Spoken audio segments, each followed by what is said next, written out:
इस वक्त की सबसे बड़ी न्यूज यूनाइटेड किंगडम यानी कि ब्रिटेन और भारत को लेकर आ रही है और ये news update UN security council में परमानेंट मेंबरशिप और वीटो पावर से लिंक्ड है। इसके साथ ही हम इस वीडियो में डिस्कस करेंगे कि ब्रिटेन ने भारत की परमानेंट मेंबरशिप के बारे में क्या स्टेटमेंट दी है और यूएन सिक्योरिटी काउंसिल की एक्सपेंशन यानी वहां पर जो रिफॉर्म्स होने हैं उसके बारे में ब्रिटेन की सरकार ने नए देशों को जोड़े जाने के बारे में क्या कहा है। इसके साथ ही हम ये भी चर्चा करेंगे कि आखिरकार ब्रिटेन की तरफ से ये स्टेटमेंट इस समय क्यों आई है और ब्रिटेन की स्टेटमेंट के बाद क्या भारत के लिए क्या परमानेंट मेंबरशिप के चांसेस और भी बढ़ जाएंगे या फिर ये क्या भारत के लिए कोई पॉजिटिव आउटकम लेकर आएगा भी या फिर नहीं। लेकिन ये सब डिस्कस करने से पहले अगर आपको इन दिनों YouTube के ऊपर हमारी सभी वीडियोस की नोटिफिकेशन नहीं मिल पा रही है तो हमने आपके लिए एक टेलीग्राम ग्रुप की शुरुआत की है जिसका लिंक इस वीडियो के डिस्क्रिप्शन में है और हम जब भी YouTube के ऊपर कोई वीडियो पोस्ट करते हैं सबसे पहले इसी टेलीग्राम ग्रुप में जाकर पोस्ट करते हैं, इसलिए आप इस वीडियो के डिस्क्रिप्शन में जाकर हमारे टेलीग्राम ग्रुप को ज्वाइन कर लें। दरअसल रिपोर्ट निकल कर आ रही है कि ब्रिटेन की सरकार को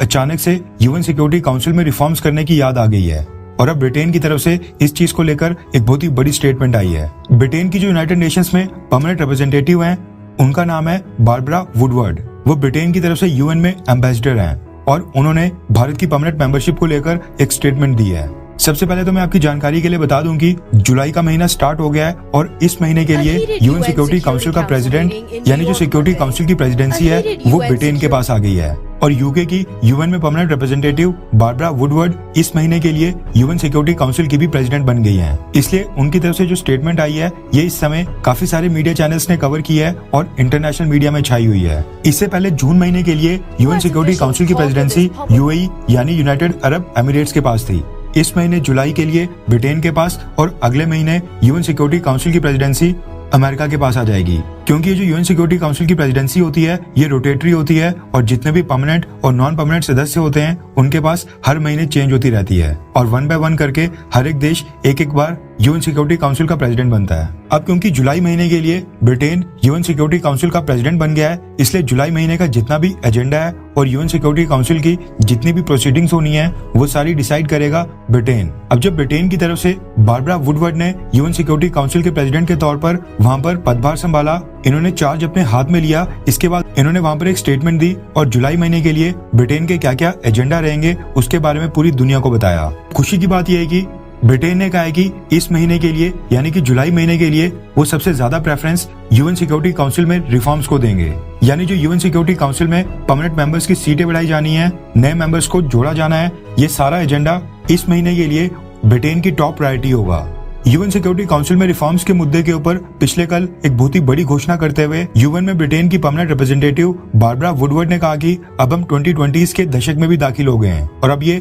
बहुत ही जरूरी है कि यूएन सिक्योरिटी काउंसिल में रिफॉर्म्स हो जाएं, इसमें बदलाव किए जाएं और ब्रिटेन चाहता है कि सिक्योरिटी काउंसिल को बढ़ाया जाए और इसमें भारत को शामिल किया जाए। उन्होंने आगे कहा कि भारत के साथ साथ जर्मनी, ब्राजील और जापान को भी ब्रिटेन समर्थन करेगा। ब्रिटेन के पास जो जुलाई महीने की प्रेसिडेंसी आई है उसका पहला स्टेप भी इसी दिशा में होगा कि सिक्योरिटी काउंसिल में रिफॉर्म्स के मुद्दे के ऊपर काम हो। जब उनसे पूछा गया कि भारत और बाकी देशों की दावेदारी को समर्थन देने के पीछे ब्रिटेन का क्या कारण है, ब्रिटेन क्यों भारत को सपोर्ट करता है, उसके ऊपर ब्रिटिश एम्बेसडर बारबरा वुडवर्ड ने कहा कि भारत और उसके साथ इन 4 देशों को परमानेंट मेंबर बनाने के लिए ब्रिटेन इसलिए समर्थन दे रहा है क्योंकि ब्रिटेन को लगता है कि भारत को परमानेंट मेंबर बनाने से ज्योग्राफिकल बैलेंस आएगा और यूएन सिक्योरिटी काउंसिल में और भी बैलेंस क्रिएट होगा। उन्होंने आगे कहा कि भारत और ब्राजील को परमानेंट मेंबर बनाने से सिक्योरिटी काउंसिल के अंदर एक बहुत ही बड़े हिस्से का प्रतिनिधित्व होगा, लेकिन ब्रिटेन ऐसे देशों को भी सिक्योरिटी काउंसिल में लाना चाहता है जिनका प्रभाव 1945 में जब ओरिजिनल सिक्योरिटी काउंसिल बनी थी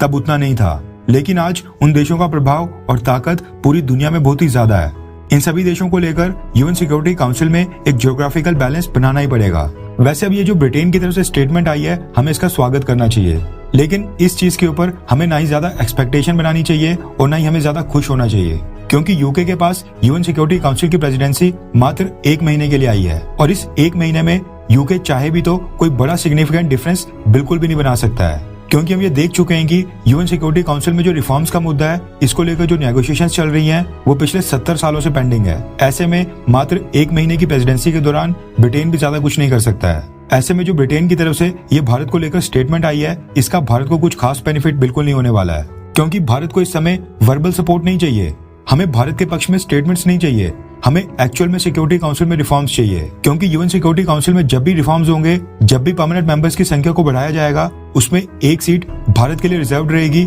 और भारत को वीटो पावर जरूर मिलेगी। ऐसे में ये कहना गलत नहीं होगा कि मात्र 1 महीने के अंदर ब्रिटेन की सरकार, बेशक उनकी मंशा कुछ भी हो, लेकिन वो ज्यादा कुछ नहीं कर पाएंगे, और चाहे अगर इस मुद्दे को अपनी टॉप प्रायोरिटी के ऊपर भी रखें तो वो रिफॉर्म्स चाहकर भी नहीं कर पाएंगे। अब ये जो यूएन सिक्योरिटी काउंसिल में रिफॉर्म्स का मुद्दा है, इसको कई साल लगेंगे। अगर आज ये डिसाइड भी हो जाता है कि कौन कौन से नए देशों को यूएन सिक्योरिटी काउंसिल का परमानेंट मेंबर बनाया जाना है, तब भी इस चीज को आगे 3-4 साल और लग जाएंगे, क्योंकि अभी तक जो रिफॉर्म्स को लेकर सभी देशों के बीच इंटर गवर्नमेंटल नेगोशिएशन चल रही हैं, वो भी कंप्लीट नहीं हो पाई हैं, और जो रिफॉर्म्स का फ्रेमवर्क होता है वो भी अभी तक फाइनलाइज नहीं हो पाया है। इसके साथ ही कई सारे देशों के बीच ये भी मतभेद है कि जिन भी नए देशों को यूएन सिक्योरिटी काउंसिल में परमानेंट मेंबर बनाया जाएगा, क्या उनको वीटो पावर दी जानी चाहिए या फिर नहीं। कुछ देशों का मानना है कि वीटो पावर इन्हीं 5 परमानेंट मेंबर्स के पास रहनी चाहिए, और जो नए मेंबर्स यानी कि भारत, ब्राजील, जापान और जर्मनी को सिक्योरिटी काउंसिल में परमानेंट सीट देने की बात की जा रही है, कहा जा रहा है कि इन सब देशों को वीटो पावर नहीं मिलनी चाहिए। अब इस चीज के ऊपर तो मतभेद है ही,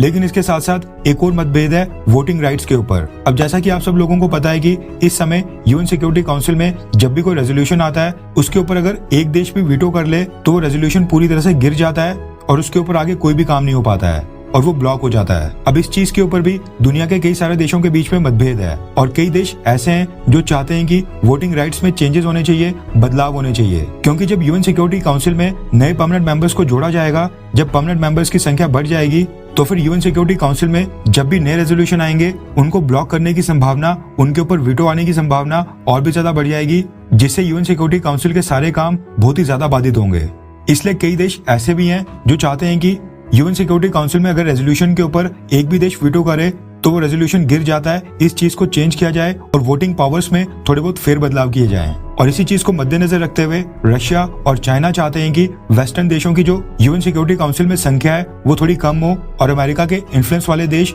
रिफॉर्म्स के बाद यूएन सिक्योरिटी काउंसिल में परमानेंट सीट के ऊपर ना बैठे। कहने का मतलब है कि यूएन सिक्योरिटी काउंसिल में रिफॉर्म्स को लेकर अभी भी काफी सारे मतभेद हैं, और इस चीज को महीनों नहीं बल्कि कई साल लगने वाले हैं। और जो ब्रिटेन की तरफ से भारत को लेकर स्टेटमेंट आई है, भारत को उसको स्वागत करना चाहिए, लेकिन हम उससे कोई ज्यादा आस ना लगाएं तो अच्छा है।